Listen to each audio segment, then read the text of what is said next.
Bueno, sigue nuestro querido sonidista en su día, elogiando el día también Sí, con grandes... claro. Está haciendo un tema. ¿Quién canta acá? ¿Quién canta? ¿Querés participar, Marco? Estamos en desafío ¿Cómo musical. no? ¿Quién canta? ¿Vicentico? No, Lo ponés. un poquito más atrás. León Gieco, me parece. Mira vos.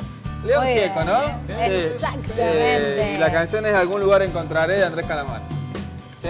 Hoy vine. Ahí está, Tremenda, filoso. afiladísima. Este lunes. Bueno, y está Marco Ordóñez acompañándonos a nosotros porque la verdad es que hace muy poquito que estuviste acá en Ciudad, pero encontramos el informe de la Organización Mundial de la Salud que nos dejó bastante preocupados por el dato de la disminución, sobre todo, bueno, por ahí el análisis en Europa, pero también se puede traspolar lo que nos está sucediendo aquí en Argentina, de la cantidad de adolescentes y jóvenes que empezaron a dejar de utilizar métodos anticonceptivos y específicamente también el uso del preservativo. ¿Cómo está la situación acá en Argentina y en Córdoba? Bien, el estudio no hace más que reflejar una tendencia que ya tiene varios años. De hecho, acá en la Argentina, el Instituto Gino Germani de la UBA, ya por el año 2012-2013, ya sacó un estudio realizado con estudiantes secundarios, donde evidenciaba dos cuestiones que eran bastante preocupantes. Uno, que se estaba utilizando cada vez más, se estaba dejando de usar el preservativo y cada vez se utilizaba más la pastilla del día después, ¿no? Lo que obviamente nos habla del riesgo de la práctica, que los chicos, las chicas cada vez están más expuestos a lo que son no solamente embarazos no programados, no deseados, sino también a las enfermedades de transmisión sexual. Aprovechamos para aclararle a la audiencia que el único método disponible que tenemos, que tiene esta doble función, es el preservativo, que previene embarazos y que previene enfermedades de transmisión sexual, tanto el preservativo masculino como el femenino. Claro, porque ¿no? en un tiempo se empezó a utilizar más, bueno, la pastilla del día después, pero también anticonceptivos en las mujeres, que no previene de las enfermedades sexuales. Exactamente, y eso hay que siempre remarcarlo, ¿no? Que los anticonceptivos no tienen ningún tipo de efecto protector con respecto a las enfermedades, y esa es la problemática que empieza a mostrar este estudio, ¿no? Porque al mismo tiempo hay un auge, un resurgimiento de ciertas enfermedades que habían quedado prácticamente en el olvido en algún momento. Justamente, vos decís, enfermedades que habían quedado en el olvido. Por ejemplo, la sífilis, ¿no? La sífilis que vuelve a aparecer. fundamentalmente. Y ahora empecé a escuchar de varios especialistas que comienzan a encontrar muchos casos otra vez en los consultorios, Exactamente, Marcos. y la sífilis particularmente, esta enfermedad que se creía prácticamente Claro. erradicada, ¿no? Vuelve a tomar, bueno, han salido un montón de estudios nuevos que empiezan a mostrar lo frecuente que es el diagnóstico de esta enfermedad hoy en día y que tiene coincidencia con esto, la baja en el uso del preservativo. Ahora, tenemos que empezar a pensarlo por dónde viene esto de que no se asume una responsabilidad con respecto a esto. Creo fundamentalmente dos cosas. Una, que pasado el momento del pico de la enfermedad del HIV-Sida, ¿no? Que teníamos todos los tiempos en los canales de televisión, en todos los medios de difusión, campañas que nos explicaban de la importancia del uso del preservativo. Hoy en día, si bien esta enfermedad sigue sin tener cura, sabemos que tiene tratamiento y que las personas que tienen la enfermedad, con un tratamiento adecuado, prácticamente pueden vivir casi claro, yo lo creo mismo. Que nosotros nos hemos criado con esas nuestras campañas, niñas y adolescencia con esas campañas. Con esas campañas fuertes. Que ahora ¿no? no de están, prevención. claro. Y que luego de que pasó, vuelvo a repetir, este momento agudo, este pico de enfermedad, de contagios y de muerte en aquel entonces, porque no había tratamientos efectivos, creo que la sociedad en general entró como una especie de relajación con respecto a los cuidados, pero también las políticas sanitarias. Claro, ahí esto hay que decir, las campañas dejaron de aparecer. Exacto. Y incluso se acuerdan que en los boliches, en muchos lugares, cuando iba a concurrir al sanitario, estaban disponibles los preservativos. Exacto. Hoy ya no está tampoco eso. No, sí hay que reconocer una cuestión. A favor, y por lo tanto hace más complejo el abordaje de esta problemática que emerge, ¿no? Nosotros desde el año 2003 tenemos una ley de salud sexual y procreación responsable. Sí. Esta ley habilita a los chicos y a las chicas desde los 13 años a poder acceder a los distintos métodos anticonceptivos y al preservativo en particular de manera gratuita en todos los centros de atención, dispensarios, hospitales, obra social o medicina prepaga. Es decir, tenemos una ley que facilita el acceso, por lo tanto, nosotros tenemos que pensar la complejidad que está más en lo cultural o en lo social. Del fenómeno, exactamente. Que hay una cuestión más de tipo cultural que está incidiendo negativamente en lo que es el uso del preservativo, ¿no? Claro, yo pienso en un adolescente de 13 o 15 años, que es donde estamos evaluando dejar de usar, que tenga que ir a pedir a un lugar preservativo sin que esto sea bien visto, porque lo veíamos también en el comienzo del programa, en donde daba vergüenza tal vez de decir que sí usaban preservativo, más vale que daba más cool, o más de moda, más en tendencia no usarlo. Qué fuerte eso, ¿no? Es fuerte, pero por ahí esto pasa también mucho más al interior, en ciudades más chicas, donde los chicos les da mucha vergüenza ir al dispensario, al centro de salud, porque se conoce todo el mundo, ¿no?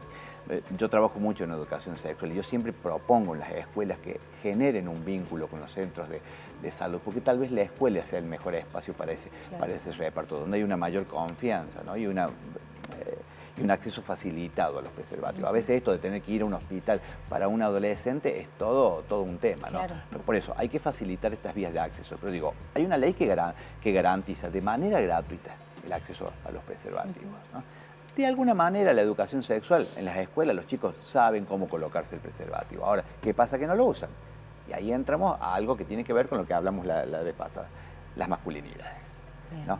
¿Qué pasa con los varones? Que ese es el reclamo que muchas chicas te plantean en el consultorio cuando uno va a dar las clases, es que los varones se resisten al uso del preservativo. El varón tiene la posición de que a nivel de sensibilidad o de placer, el preservativo no permite a lo mejor llegar a un nivel más alto que si tenés que no usarlo. Generalmente eso en realidad son excusas, ¿no? para no utilizarlo. Me parece que hay una cuestión básica muy propia de una masculinidad que estamos tratando de dejar atrás, donde el varón no se hace cargo de las consecuencias de nada. Claro. ¿No? Es un viejo modelo de masculinidad, muy atado al machismo, donde yo me preocupo por mi placer y no me importan las consecuencias. De cualquier forma, las enfermedades son para los dos, las enfermedades exactamente, las preservativas y los embarazos no programados, ambos son para los dos. Claro, pero en el caso de tener la idea de que no me corresponde el embarazo, pero las enfermedades también están... Exactamente, pero bueno, desde esta lógica de masculinidad, que vuelvo a repetir, lo único que prioriza es el placer personal.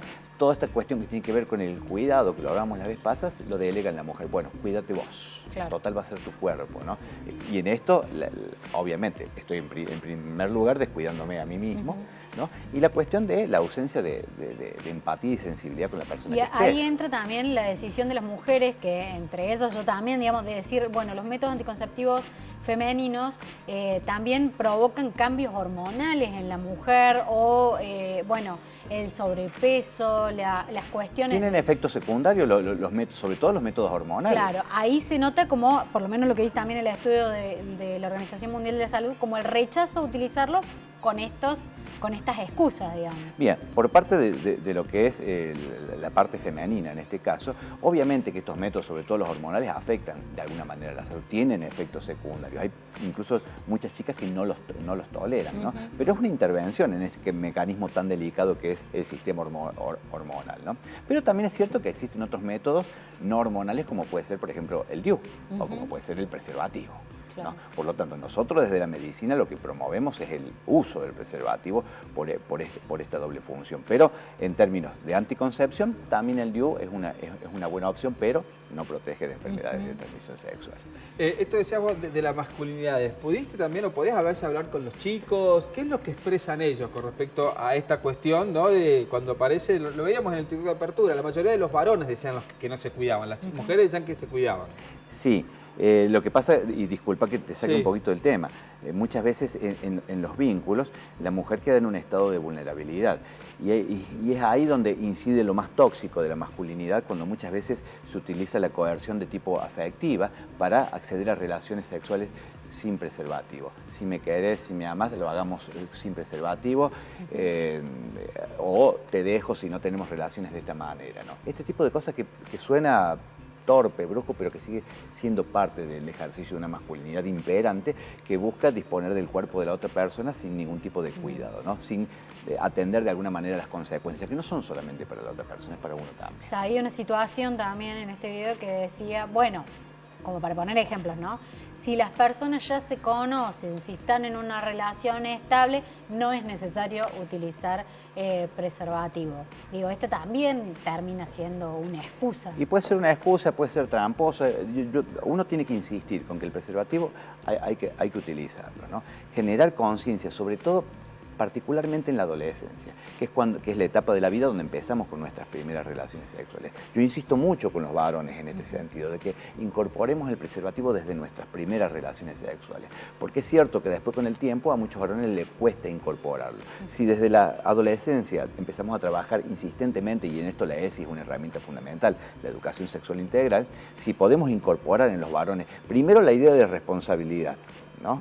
de sensibilidad, de empatía, ¿no? Y después comprender que el uso del preservativo tiene que ver con el cuidado de la propia persona, no solamente de evitar los embarazos. A veces siento que el sexo es menos tabú de lo que era antes. Totalmente. Y pasa con los chicos, con los adolescentes, pero cuando empezamos a ir al fondo o empezar a ir un poco más en profundidad, nos aparece esto, de que si bien es más frecuente la práctica sexual, no tengo la edad de iniciación sexual en Argentina, pero debe ser entre los 14, 15 años aproximadamente, pero vemos después una cuestión preocupante, como que no se usan métodos anticonceptivos. Entonces decís, bueno, en realidad, ¿qué avanzó? ¿Un conocimiento o en realidad una difusión? No entiendo al final. No, al final lo único que se ha avanzado es que la sexualidad se vive con mucha más libertad, de alguna manera, pero no hemos avanzado en relación a la responsabilidad y el cuidado. Y ahí vuelvo a insistir, acá es sumamente importante las políticas sanitarias. Entonces, tienen que volver las campañas de información y de concientización, y debemos garantizar la educación sexual integral. No puede ser que el año pasado, hace 2 años, no me acuerdo cuándo fue, que se armó un escándalo por la compra de penes de madera para enseñarles a los chicos. No, son cuestiones necesarias pedagógicas muy importantes. No minimicemos la educación sexual integral, porque es un contenido sumamente necesario para nuestros niños, para nuestros adolescentes y también para el mundo adulto. Y ahí tener en cuenta el contradiscurso, ¿no? Porque hace tiempo que venimos luchando por la educación sexual integral y el contradiscurso de no es necesario, es una vergüenza, se gasta un montón, porque eso también me parece que entra en un discurso Hay clima de época alrededor de eso. Hay clima de época, obviamente. La ESI de alguna manera está siendo desfinanciada, hay muchos programas que se están desfinanciando. Va a empezar a ser más difícil acceder a esto que teóricamente la ley garantiza. Pero insisto con la idea, en relación particularmente, porque es un tema también de mi preocupación, ¿no? Y esto de que los varones tienen una resistencia con el uso del preservativo, ni que hablar los varones adultos.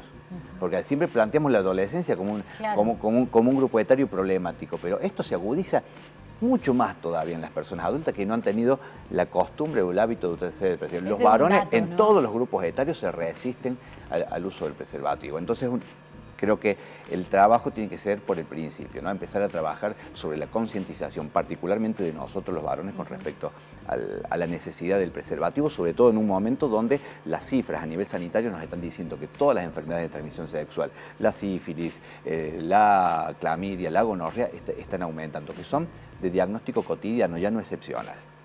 Como siempre, muy interesante, excelente. Marcos, escucharte. Marcos es médico, magíster en salud sexual y reproductiva, un montón de cosas más también hace. Es sommelier, también ya sabemos del hombre. Estamos descubriendo aspectos también de la vida, no solamente profesional, sino también personal de Marcos. Gracias, Marcos. No, gracias a ustedes. Gracias por